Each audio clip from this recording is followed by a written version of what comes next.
चलिए दोस्तों बात करते हैं एक और नई क्वेश्चन के बारे में। इस क्वेश्चन में एग्जामिनर ने कहा a man bought a watch for 10% discount.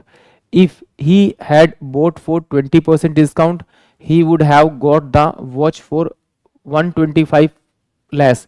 The mark price of the watch is.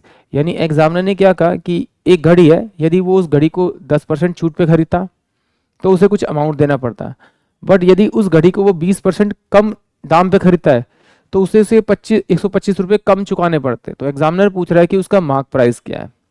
देखिए जब भी ये क्वेश्चन प्रॉफिट एंड लॉस में आता है तो उसमें कहता है कि एक आर्टिकल को मैंने इतने पे बेचा, यदि मैंने इतने कम पे खरीदा होता या फिर मैंने इतने पे बेचा होता तो उन दोनों का अंतर इतने रुपए का था, मतलब इतना मुझे फायदा होता इतने रुपए का, या इतने रुपए मुझे कम देने पड़ते।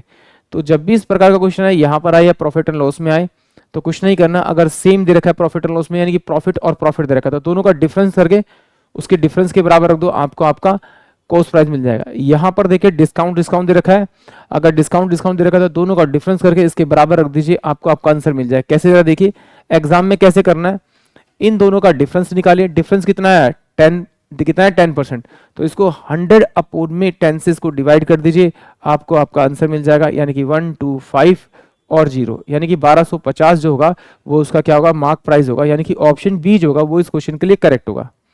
अब इसको एक बार समझ भी लेते हैं और कर भी लेते हैं।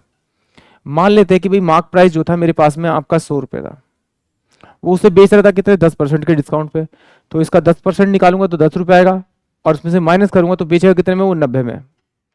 कहता है यदि वो 20% कम में खरीदा तो इसका 20% निकालूंगा तो 20 रुपये, और 20 रुपये इसमें से माइनस करूंगा तो मेरे पास कितना का 80 बेच रहा है। इन दोनों का जैसे मैंने अंतर देखा, अंतर कितना आ रहा है मेरे पास में आपका 10 रुपये का, बट एग्जामिनर कह रहा है अंतर तो कितना 125 का है, तो अंतर कितना है 125 का है। इस 10 को 125 बनाना तो किससे मल्टीप्लाई करना पड़ेगा, 125 है, अगर 10 से इसको मैं मल्टीप्लाई कर दूं तो 10 से 10 कटेगा, ये आ जाएगा। इसी से डायरेक्ट आप इसको मल्टीप्लाई कर दीजिए, यानी कि 125 इंटू में 100 बाय में आपका कितना 10 आ जाएगा, ये इससे कट जाएगा, तो ये 1250 जो होगा वो उस आर्टिकल का क्या होगा, अंकित मूल्य होगा, यानी कि ऑप्शन बी। आई होप आप सभी क्वेश्चन समझ में आया होगा।